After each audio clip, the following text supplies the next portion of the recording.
Don't forget to like the video, share your thoughts in the comments, and subscribe to stay updated with my personal stories. My neighbor joked, "Do you want to move in with me?" He said it lightly, half smiling, like the words didn't weigh anything at all. We were standing near the fence that separates our yards, talking about nothing important. The sun was already low, the kind of evening where conversations stretch longer than they should. He laughed after he said it, shook his head, and added something about how cramped his place felt anyway. I laughed too. Not because it was funny, but because that's what you do when someone crosses a line and pretends they didn't notice. We changed the subject, talked about the weather, about a package that had been misdelivered once, about how quiet the street had been lately, and then we went our separate ways. But the words stayed with me. They replayed while I cooked dinner, while I rinsed the dishes, while I folded laundry that didn't need folding yet. "Do you want to move in with me?" It didn't sound like a joke anymore, not in my head. Later that night, when the house was quiet and the TV was just background noise, I caught myself checking the time, then checking my phone, then setting it down again. I wasn't waiting for a message. I was deciding whether I wanted to send one. I told myself it was harmless curiosity, that asking a question didn't mean anything by itself, that people are allowed to clarify jokes if they want to. So I typed. I stared at the screen longer than I should have. Then I sent it. "Earlier," I wrote, "you said something. I just wanted to ask, was your offer still good?" The 3 dots appeared almost immediately. The 3 dots disappeared, then came back, then disappeared again. I watched them like they meant more than they probably did. Like the timing itself was trying to tell me something. When his reply finally came, it was shorter than I expected. "I didn't think you'd actually ask." I felt my stomach tighten. Not fear exactly. Awareness. "I wasn't sure if I should," I typed back. "You laughed when you said it." He replied almost instantly this time. "I laugh when I'm nervous." That stopped me. I sat there, phone in my hand, listening to the hum of the refrigerator, the faint noise of a car passing outside. Everything felt normal. Too normal for a conversation like this. "So," he sent next, "are you serious?" I didn't answer right away. Because that was the question, wasn't it? Not about moving in, not really. About whether I meant what I was asking. I thought about how easily the joke had slipped out of his mouth earlier, how naturally he'd said it, how quickly he'd looked away afterward. "I don't know," I finally wrote. "I just wanted to know if you were."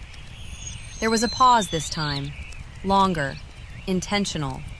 Then, "I wouldn't have said it if I hadn't thought about it."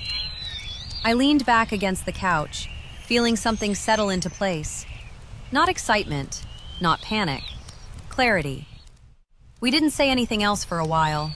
No rushing, no filling the silence just to make it less heavy.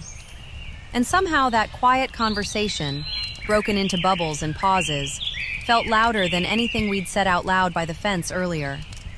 I wasn't making a decision that night, but I knew I'd crossed into a space where jokes don't live anymore. I set my phone face down on the table after that. Not because I was done thinking, but because I needed the room to breathe again. The walls felt closer than they had earlier, like they were listening.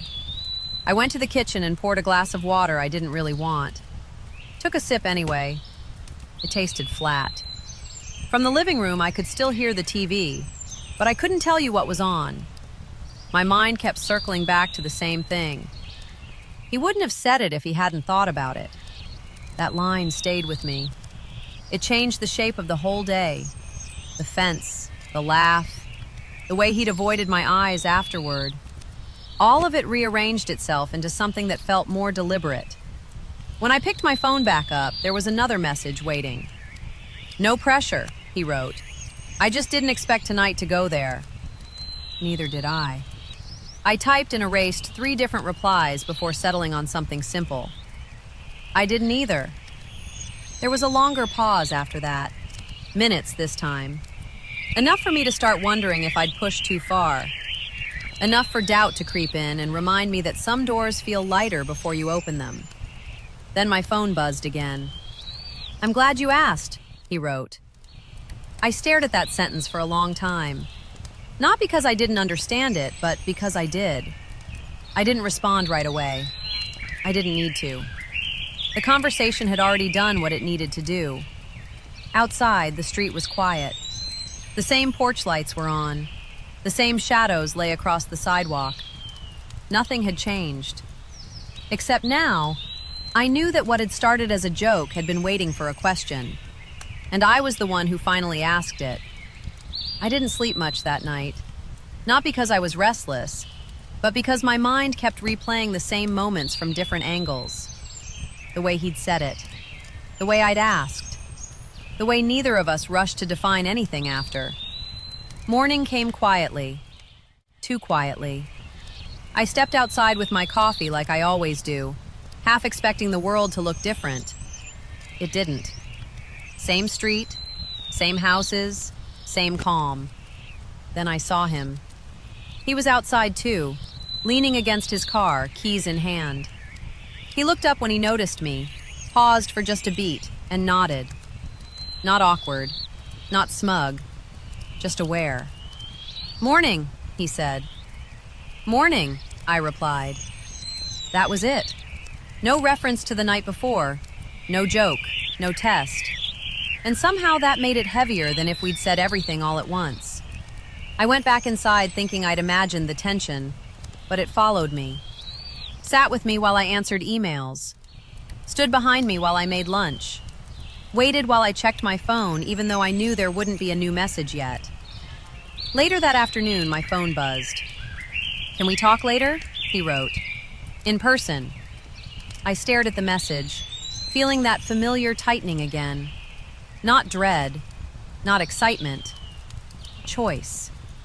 I replied, "Okay." The rest of the day moved slowly. Each hour felt measured, like it mattered more than usual. When evening came, I stood by the window longer than I needed to, watching the light change. There was a knock at the door just after sunset. Not loud, not hesitant. I opened it. He stood there, hands visible, posture relaxed but careful, like he understood the weight of being there. "I don't want to assume anything," he said before I could speak. "I just wanted to be clear." I nodded, stepping back to let him in. And in that moment, I realized something simple and unsettling at the same time. Once a joke becomes a question, and a question becomes a conversation, you don't get to pretend it was ever just words again. I won't tell you what happened after that. Not because it was dramatic, not because it crossed some line people expect, but because the most important part of this story already happened before anyone moved an inch. It happened the moment a joke stopped being harmless. The moment curiosity turned into honesty. The moment I realized how easily we hide real thoughts behind laughter. Nothing explosive followed. No scene worth exaggerating. Just clarity. Quiet, steady, impossible to unsee. We talked. Carefully. Respectfully. Like adults who understood that words carry weight once they're taken seriously. And when he left that night, the street looked exactly the same as it always had. Same houses, same fence, same silence. But I wasn't the same person standing behind my door. Because sometimes the story isn't about what you do next.